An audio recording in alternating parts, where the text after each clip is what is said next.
ആവർത്തന പുസ്തകം അധ്യായം 30.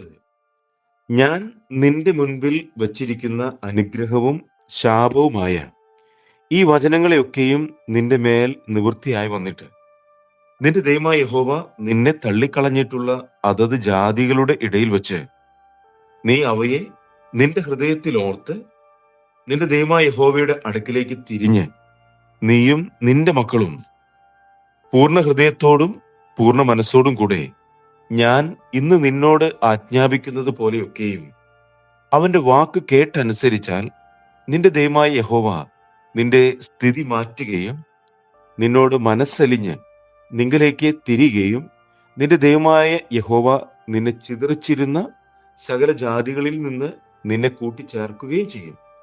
നിനക്കുള്ളവർ ആകാശത്തിന്റെ അറുതി വരെ ചിതറിപ്പോയിരുന്നാലും നിന്റെ ദൈവമായ യഹോവ അവിടെ നിന്ന് നിന്നെ കൂട്ടിച്ചേർക്കും. അവിടെ നിന്ന് അവൻ നിന്നെ കൊണ്ടുവരും. നിന്റെ പിതാക്കന്മാർക്ക് കൈവശമായിരുന്ന ദേശത്തേക്ക് നിന്റെ ദൈവമായ യഹോവ നിന്നെ കൊണ്ടുവരും. നീ അത് കൈവശമാക്കും. അവൻ നിനക്ക് ഗുണം ചെയ്ത് നിന്റെ പിതാക്കന്മാരെക്കാൾ നിന്നെ വർദ്ധിപ്പിക്കും. നീ ജീവിച്ചിരിക്കേണ്ടതിന് നിന്റെ ദൈവമായ യഹോവയെ പൂർണ്ണ ഹൃദയത്തോടും പൂർണ്ണ മനസ്സോടും കൂടെ സ്നേഹിപ്പാൻ തക്കവണ്ണം നിന്റെ ദൈവമായ യഹോവ നിന്റെ ഹൃദയവും നിന്റെ സന്തതിയുടെ ഹൃദയവും പരിച്ഛേദന ചെയ്യും. ഈ ശാപങ്ങളെയൊക്കെയും നിന്റെ ദൈവമായ യഹോവ നിന്റെ ശത്രുക്കളുടെ മേലും നിന്നെ പകച്ച് ഉപദ്രവിക്കുന്നവരുടെ മേലും വരുത്തും.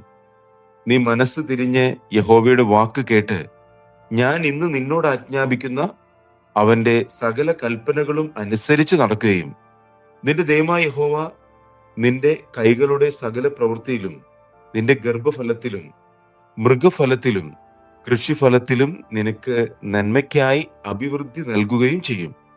നിന്റെ ദൈവമായ യഹോവയുടെ വാക്ക് കേട്ട് ഈ ന്യായപ്രമാണ പുസ്തകത്തിൽ എഴുതിയിരിക്കുന്ന അവന്റെ സകല കൽപ്പനകളും ചട്ടങ്ങളും പ്രമാണിക്കുകയും നിന്റെ ദൈവമായ യഹോവയുടെ അടുക്കിലേക്ക് പൂർണ്ണ ഹൃദയത്തോടും പൂർണ്ണ മനസ്സോടും കൂടെ തിരികെയും ചെയ്താൽ യഹോവ നിന്റെ പിതാക്കന്മാരിൽ പ്രസാദിച്ചിരുന്നത് പോലെ നിന്നിലും നന്മയ്ക്കായിട്ട് വീണ്ടും പ്രസാദിക്കും. ഞാൻ ഇന്ന് നിന്നോട് ആജ്ഞാപിക്കുന്ന ഈ കൽപ്പന നിനക്ക് പ്രയാസമുള്ളതല്ല, ദൂരമായിട്ടുള്ളതുമല്ല. ഞങ്ങൾ കേട്ട് അനുസരിക്കേണ്ടതിന് ആർ സ്വർഗത്തിൽ കയറി കൊണ്ടുവന്നു തരും എന്ന് പറയത്തക്കവണ്ണം അത് സ്വർഗത്തിലല്ല. ഞങ്ങൾ കേട്ട് അനുസരിക്കേണ്ടതിന് ആർ സമുദ്രം കടന്ന് കൊണ്ടുവന്നു തരും എന്ന് പറയത്തക്കവണ്ണം അത് സമുദ്രത്തിനക്കരെയുമല്ല. നീ അനുസരിപ്പാൻ തക്കവണ്ണം വചനം നിനക്ക് ഏറ്റവും സമീപത്ത് നിന്റെ വായിലും നിന്റെ ഹൃദയത്തിലും തന്നെ ഇരിക്കുന്നു. ഇതാ ഞാൻ ഇന്ന് ജീവനും ഗുണവും മരണവും ദോഷവും നിന്റെ മുൻപിൽ വച്ചിരിക്കുന്നു. എങ്ങനെയെന്നാൽ നീ ജീവിച്ചിരുന്ന് പെരുകുകയും നീ കൈവശമാക്കുവാൻ ചെല്ലുന്ന ദേശത്ത് നിന്റെ ദൈവമായ യഹോവ നിന്നെ അനുഗ്രഹിക്കുകയും ചെയ്യേണ്ടതിന് നിന്റെ ദൈവമായ യഹോവയെ സ്നേഹിപ്പാനും അവന്റെ വഴികളിൽ നടപ്പാനും അവന്റെ കൽപ്പനകളും ചട്ടങ്ങളും വിധികളും പ്രമാണിപ്പാനും ഞാൻ ഇന്ന് നിന്നോട് ആജ്ഞാപിക്കുന്നു. എന്നാൽ നീ അനുസരിക്കാതെ നിന്റെ ഹൃദയം മറിയുകയും നീ വശീകരിക്കപ്പെട്ട് അന്യ ദൈവങ്ങളെ നമസ്കരിച്ച് സേവിക്കുകയും ചെയ്താൽ നീ യോർദാൻ കടന്ന് കൈവശമാക്കുവാൻ ചെല്ലുന്ന ദേശത്ത് ദീർഘായുസ്സോടെ ഇരിക്കാതെ നിശ്ചയമായിട്ട് നശിച്ചു പോകുമെന്ന് ഞാൻ ഇന്ന് നിങ്ങളെ അറിയിക്കുന്നു. ജീവനും മരണവും അനുഗ്രഹവും ശാപവും നിങ്ങളുടെ മുൻപിൽ വച്ചിരിക്കുന്നു എന്നതിന് ഞാൻ ആകാശത്തെയും ഭൂമിയെയും ഇന്ന് സാക്ഷി വയ്ക്കുന്നു.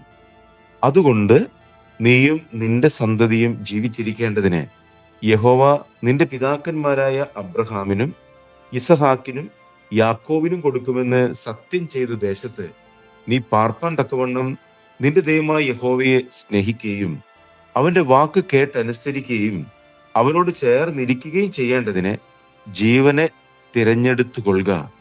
അതല്ലോ നിനക്ക് ജീവനും ദീർഘായുസ്സുമാകുന്നു.